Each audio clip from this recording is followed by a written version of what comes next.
पंजाब में ना अक्सर ये डायलॉग मैं बहुत सुनता हूँ, बंदा अते घोड़ा कदे बुढ़े नहीं होंगे। अगर हिंदी में बोले तो बंदे और घोड़े कभी बूढ़े नहीं होते। तो पहला क्वेश्चन तो मैं ये पूछना चाहता हूँ कि किस काम के लिए बूढ़े नहीं होते।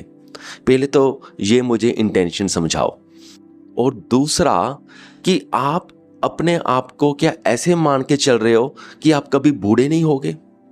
मतलब क्या वाकई आप ये मानते हो? क्या आप 10 साल पहले जो थे और जो आप अब हो, क्या उसमें कोई डिफरेंस नहीं है? जब मैं ये बात कहते हुए सुनता हूँ 40 साल के लोगों को, 45 साल के लोगों को, तो मुझे बड़ी हैरानी होती है। क्या आपको अपने सर के बीच जो सफ़ेद बाल आ रहे हैं, क्या आपको वो दिखाई नहीं दे रहे? क्या जो आपका शरीर कमज़ोर हो रहा है, क्या वो आपको दिखाई नहीं दे रहा? क्या जब आप 15-20 सालों के थे, जब आप रनिंग करते थे, तो क्या आप उतनी ही रनिंग आज कर सकते हो? सच्चाई आपके सामने है, बिल्कुल क्लियर कट सामने है, पर आप सच्चाई को देखना चाहते नहीं हो। और एक बात बताऊं, और ऐसी सच्चाई को देखना ये कोई बेवकूफ़ी नहीं है। जो ऐसी सच्चाई को देख लेते हैं वो एक इंटेलिजेंसी की निशानी है। वो लोग बहुत ही इंटेलिजेंट होते हैं जो इन चीज़ों को देख लेते हैं। जो गौतम बुद्ध जी थे, जब उन्होंने पहली बार एक बूढ़े इंसान को देखा था, तो वो उसी वक्त ही समझ गए थे कि मैं भी एक टाइम पर ऐसा हो जाऊंगा और मुझे अभी से प्रेपरेशन कर लेनी चाहिए। जब उन्होंने पहली बार किसी को मरते हुए देखा, तो उसी वक्त वो समझ गए कि मेरा भी एक दिन नंबर आएगा, तो मुझे सत्य जाना है, मुझे उसके लिए प्रेपरेशन करनी है।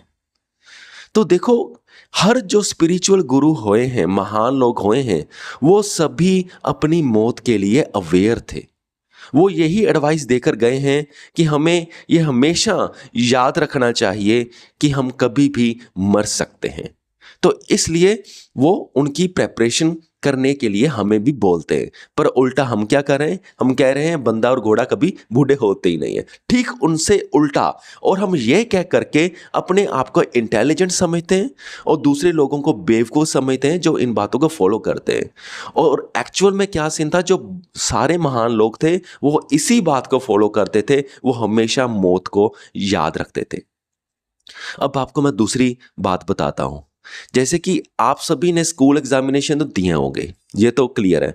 तो अब देखो, जब हमें पता चलता था कि एग्जामिनेशन जो है, जो हमारे पेपर हैं, वह बहुत ही नज़दीक आ चुके हैं और 2-3 दिनों में हमारा जैसे मान के चलो कि परसों हमारा पेपर है, तो आज हमारी पढ़ने की जो स्पीड है वो फास्ट हो जाती थी। तो अगले दिन जब हमें पता होता था कि कल ही हमारा एग्ज़ाम है और आज शाम हो चुकी है, तब हमारी स्पीड पढ़ने की सुपर फास्ट हो जाती है। क्यों? क्योंकि हमें पता है कि कल तो एग्ज़ाम है, अगर आज पढ़ लिया तो ठीक है, अगर आज भी रह गए तो कल हमारा काम इंतमाम होने वाला है। ठीक है? तो ठीक ऐसे ही जब हम अपनी मौत के लिए प्रिपेयर हो जाते हैं, जब हम ये अंदर ही अंदर मान लेते हैं, समझ लेते हैं, मान लेते लेते ही भी तो गलत बात है। जब हम जान लेते हैं कि हमने एक दिन मरना है और वो मृत्यु का दिन कल भी आ सकता है, तो हम लाइफ के प्रति सीरियस हो जाते हैं। हम लाइफ को समझना शुरू कर देते हैं। हमारे एक्शंस में बदलाव आ जाता है। जो हम रिश्ते नातों को जैसे देखते हैं उनमें बदलाव आ जाता है। जैसे हम दोस्ती को देखते हैं उनमें बदलाव आ जाता है। जो हम दिनचर्या में जो भी कुछ करते हैं उसमें बदलाव आ जाता है। हमें जो ही हम बेफालतू के काम करते हैं पूरे दिन में, वो ऑटोमेटिकली छूटने लगते हैं, जैसी ही ये सोच हमारे अंदर गहराई में चली जाती है कि हम कल भी मर सकते हैं। तो जब हमारे अंदर ये सोच ही नहीं होगी, तो अर्जेंसी कैसे क्रिएट होगी? जैसे मैंने एग्जामिनेशन की एग्जांपल दी ना, तो जब ऐसे ही कोई सोच ही नहीं होगी कि हमें मरना है, यानी कि कोई हमारा एग्जामिनेशन काइंड ऑफ तो है नहीं, तो हम कहेंगे कि हम तो बहुत साल जीने वाले हैं। तो फिर हम कहते हैं कि हाँ, जो बेफालतू काम है ये कर लेते हैं, हम कौन सा कल मरने वाले हैं, हमारी तो एज अनलिमिटेड है। नॉर्मली हम ऐसा ही सोचते हैं। तो इसलिए जो हमारे अंदर जो बुरी आदतें हैं वो छूटती नहीं है। जो गलत चीज़ें हैं, गलत थॉट्स हैं, हम उसमें अटके रहते हैं। सो ये सेंस ऑफ अर्जेंसी क्रिएट करनी चाहिए।